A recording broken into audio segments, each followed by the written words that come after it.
I gotta do this. I just gotta do this.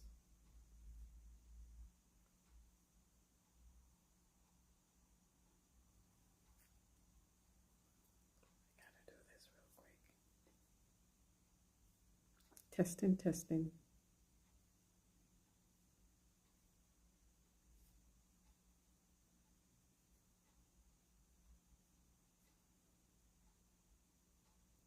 Okay, okay.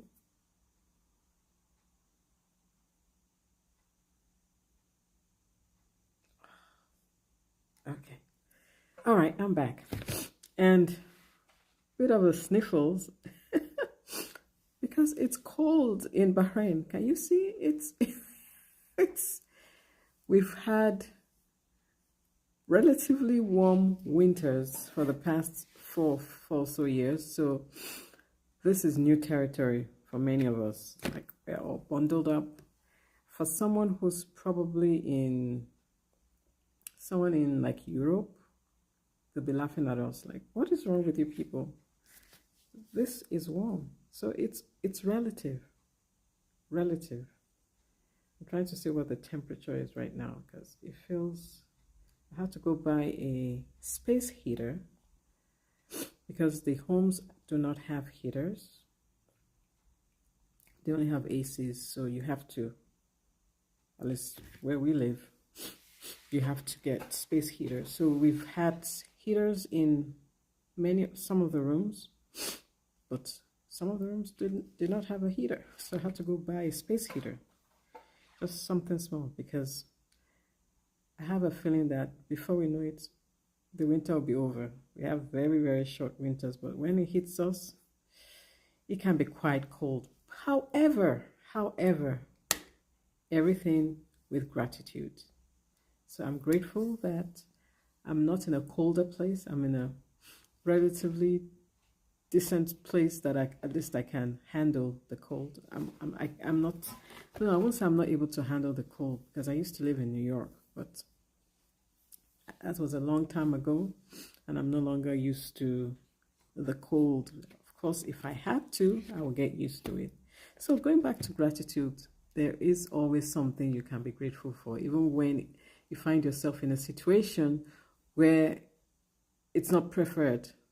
You can still find something to be grateful for. So I'm grateful that I have a scarf that I can wear to keep me warm. I'm grateful that I can go get a heater. What are you grateful for? What can you be grateful for? If you're facing a hard time, or even if you're having a great time, then you have a lot to be grateful for. So, topic of leadership today has to do with competence. And I'm going to go boom, boom, boom because for some reason I need to get to bed really soon because I'm feeling very cold. So, competence. When people show competence, we admire them, right? Think about people around you who are competent. They get things done, they're very efficient, you don't have to micromanage.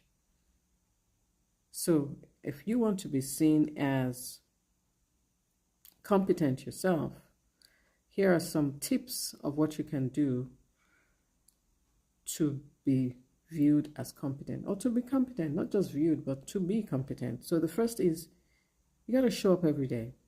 Consistency, showing up every day. Like I'm showing up every day.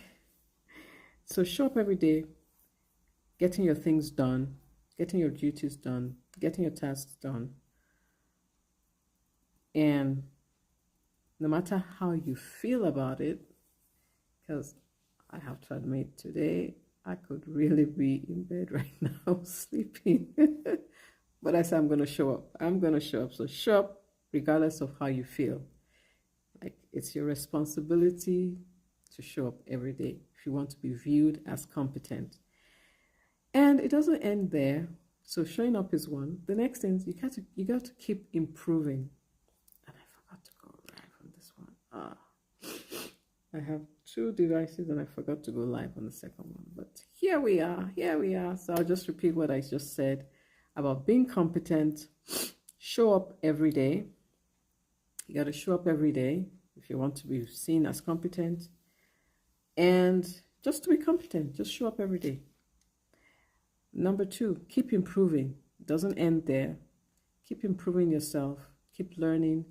Keep getting mentored, getting information, and applying. That's the key. Sometimes it's easier to just keep collecting information or getting information, attending classes. But the key here is not just to keep improving, but also to keep taking action. That's the next one. Follow through with excellence. As you get information, as you keep improving, follow through. Follow through. Follow through. There's a quote, I can't think of the quote right now. Something about the money's in the follow through or something like that. So follow through, because as leaders we expect our people to follow through when we hand them the ball. So they expect that and a whole lot more from us as leaders. So if you're expecting your people to follow through, you have to follow through yourself. So the next one is accomplish more than is expected. Go beyond. Go beyond. That's one thing we learn in the Maxwell leadership team. Going beyond. If you're expected to do this, go do this. So go beyond what is expected of you. And last but not least, one I love very much, inspire others. Whatever you're doing, just remember people are watching you. You don't have to be on social media to be watched. At home, people are watching you. Your team is watching you. So be an encouragement and inspire them through your words, through your actions, because both matter.